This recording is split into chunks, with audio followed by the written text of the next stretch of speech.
बताएं सुमित जी। अनिल जी, बाय का stock radar पे आया है। स्टॉक का भाव चल रहा है 88 रुपीज 10 पैसा।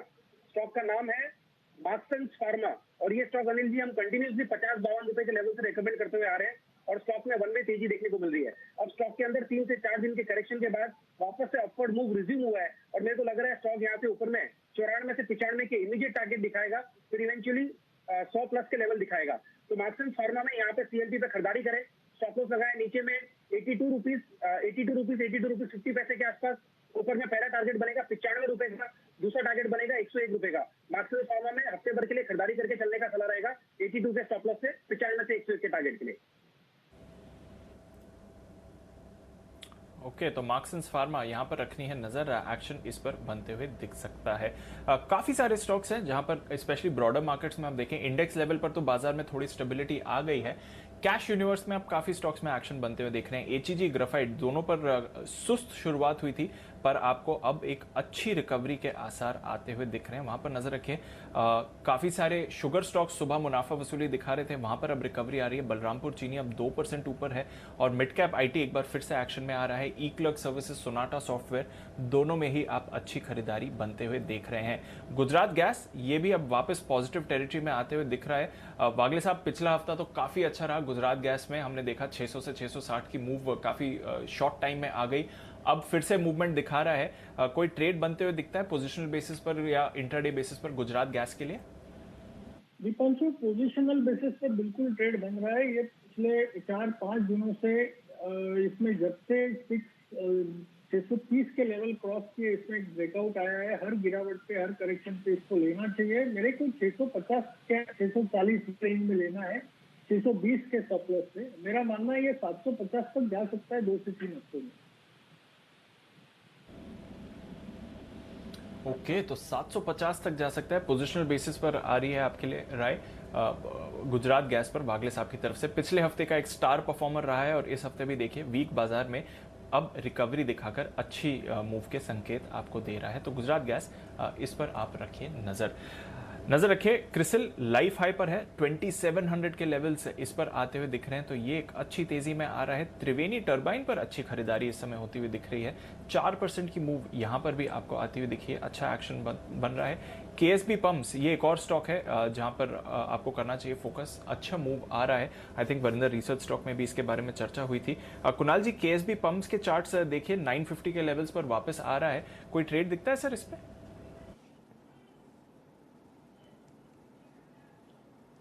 देखिए, चार्ट बहुत ही शानदार है दीपांशु, लगातार स्टॉक आउट परफॉर्म कर रहा है। एक अच्छा करेक्शन भी आया है, पिछले 2 सप्ताह से हम देख रहे हैं करेक्ट हो रहा है और अब इन स्तरों पर कुछ सपोर्ट आता हुआ दिख रहा है। मुझे इन स्तरों के आसपास एक अच्छा मजबूत सपोर्ट दिखता है, तो जो लोग इसको मध्यम अवधि के लिए खरीदना चाहते हैं मौजूदा स्तरों पर खरीद सकते हैं। गिरावट आ चुकी है और इसमें मुझे लगता है कि ट्रेडिंग करना उतना ज्यादा फायदेमंद नहीं होगा जितना अगर आप इसमें इन्वेस्ट करते हैं तब आपको बड़ा फायदा होगा। तो इन स्तरों पर मेरी खरीदारी की राय है इन्वेस्टमेंट पर्सपेक्टिव से। ओके, तो ये है आपके लिए केएसबी पंप्स पर राय इस वक्त आती हुई। आइए, आशीष केलकर साहब हमारे साथ तैयार हैं इस वक्त ऑप्शन की स्ट्रेटेजी लेने के लिए, चलते हैं उनके पास।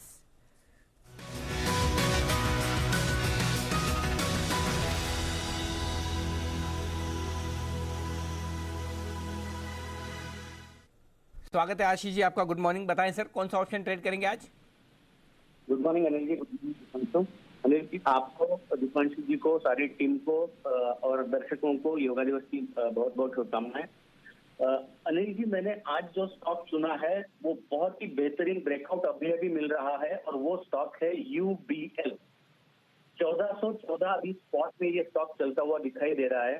पिछले करीबन 8 से 9 दिनों का ब्रेकआउट, कंसोलिडेशन का ब्रेकआउट मिलता हुआ दिखाई दे रहा है। एक बहुत ही बड़ा ऑप्शन बैरियर था 1400 के, जहाँ पे करीबन 3 लाख शेयर चढ़े थे, वो भी उसके ऊपर निकलता हुआ दिखाई दे रहा है। तो यहाँ पे एक अच्छी खासी शॉर्ट कवरिंग जा सकती है।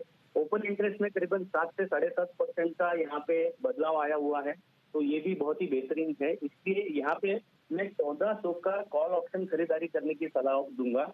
ये अभी करीबन 43 रुपीज पे ट्रेड करता हुआ दिखाई दे रहा है। मेरा जो स्टॉप लॉस रहेगा वो रहेगा 35 रुपीज का। मेरा पहला लक्ष्य रहेगा 55 रुपए का, दूसरा लक्ष्य रहेगा 65 रुपीज का। जो सेकंड लक्ष्य है वो कल हो सकता है कल आ जाए, तो यूबीएल का 1400 का कॉल ऑप्शन खरीदारी करने की सलाह होगी।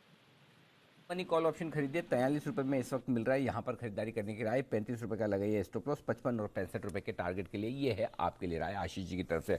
आशीष जी, एक ही ऑप्शन या और कुछ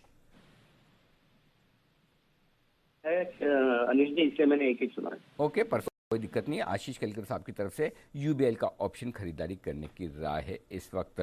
आइए बढ़ते हैं आगे। स्टॉक्स धीमे धीमे रिकवरी के मूड में आते हुए दिख रहे हैं। बाजार भी थोड़ा सा बेहतर होता हुआ दिख रहा है। अब बैंक निफ्टी डे हाई के आसपास आता हुआ दिख रहा है। 34,300 के करीब बैंक निफ्टी आता हुआ दिख रहा है और निफ्टी 15,575 के आसपास आता हुआ दिख रहा है। तो पहली गिरावट को खरीदा गया है और रिकवरी के अच्छे संकेत आते हुए दिख रहे हैं। देखते हैं इस रिकवरी में दो लेवल्स पर आप नजर रखिए, एक 15,600-625 ऊपर की तरफ और बैंक निफ्टी पर 35,500 35,600 की रेंज में, माफ कीजिएगा 34,500 34,600 की रेंज में यहाँ पर नजर रखिए। इन दो लेवल को पार करने के बाद असली ताकत आपको नजर आएगी, उन पर करना है फोकस। आइए फोकस कीजिए चार्ट कॉर्नर पर। तैयार है कुणाल जी, राकेश जी और थोड़ी देर में वीआरएस के लिए वरिंदर बंसल भी हमारे साथ जुड़ेंगे।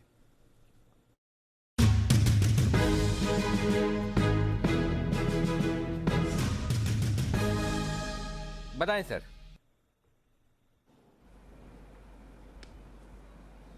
अनिल जी, खरीदारी की राय है L&T फाइनेंस होल्डिंग पर। ये हमारा चार्ट कॉर्नर पिक और यहाँ पर इंट्राडे चार्ट पर एक स्पेशल एक पॉजिटिव क्रॉसओवर देखने को मिल रहा है बहुत लीडिंग और लैगिंग इंडिकेटर्स पर। जिस तरीके का टेक्निकल स्ट्रक्चर है, एक अच्छा उछाल मौजूदा स्तरों से मुमकिन है। ओवर टू कुणाल जी। अनिल जी देखिए, दो विशेष पैटर्न एक साथ बनते हुए दिख रहे हैं। ट्विजर बॉटम पैटर्न है, साथ ही काउंटर अटैक लाइन पैटर्न है। दो पैटर्न्स एक साथ एक ही समय पर बनते हुए इस चार्ट पर नजर आ रहे हैं। बाय करके चलना है L&T फाइनेंस होल्डिंग को। यहां पर स्टॉप लॉस रखना है 91 का, 91 रुपए का स्टॉप लॉस रख करके बाय करें। पहला टारगेट होगा 96 रुपए 50 पैसे का। 100 रुपए का फाइनल टारगेट है, तो 100 तक भागना चाहिए। बाय करके चलना है L&T finance holding.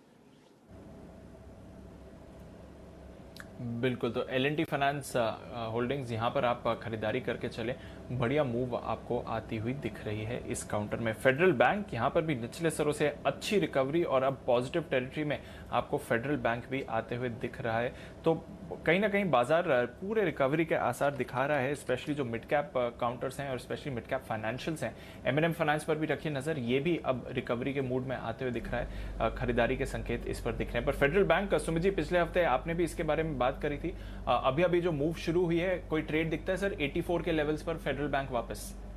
Deepanshu, position hold करे अभी फेडरल बैंक के अंदर और बैंकिंग स्टॉक के अंदर लोअर लेवल से एक अच्छा मोमेंटम देखने को मिला है। तो जैसे ही बैंक निफ्टी में थोड़ा सा और ऊपर का मूव आए और एक ब्रेकआउट मूव देखने को मिलेगा, तो बैंकिंग स्टॉक्स बहुत तगड़ा मूव देने वाले हैं और बहुत बढ़िया और एक बहुत अच्छा अपसाइड मूव दिखाने वाले हैं। आज मार्केट की फॉल में बैंकिंग स्टॉक्स पार्टिसिपेट नहीं कर रहे हैं, तो मेरे को लग रहा है ये कहीं ना कहीं संकेत है कि बैंकिंग में एक अच्छा मूव देखने को मिल सकता है। तो फिलहाल फेडरल बैंक में पोजीशन होल्ड करें। 90 के लेवल शॉर्ट टर्म में देखने को मिलने चाहिए और वो क्रॉस होते तो और एक अच्छा ऊपर का मूव फिर देखने को मिलेगा। ओके, तो नजर रखिए फेडरल बैंक, बंधन बैंक तो ऑफ कोर्स आज रनवे गेन्स दिखा ही रहा है। L&T फाइनेंस, M&M फाइनेंस पर रिकवरी आ रही है। RBL बैंक निचले स्तरों से आपको रिकवर होते हुए दिख रहा है। चोला इन्वेस्टमेंट यहाँ पर भी मूवमेंट आ रहा है। LIC हाउसिंग फाइनेंस ये भी निचले स्तरों से रिकवर हो रहा है। तो बैंक्स में हो रही है थोड़ी सी रिकवरी। बैंक निफ्टी भी वापस 34,275 के करीब आते हुए दिख रहा है। निचले स्तरों से अब अगर आप देखें तो 250 पॉइंट्स की ज्यादा की रिकवरी बैंक निफ्टी में होती हुई दिख रही है और निफ्टी अब सिर्फ 100 पॉइंट्स नीचे है। तो कमजोर शुरुआत के बाद थोड़ा संभलने के आसार और ढेरों मिड कैप्स में एक्शन वापस बनते हुए दिख रहा है।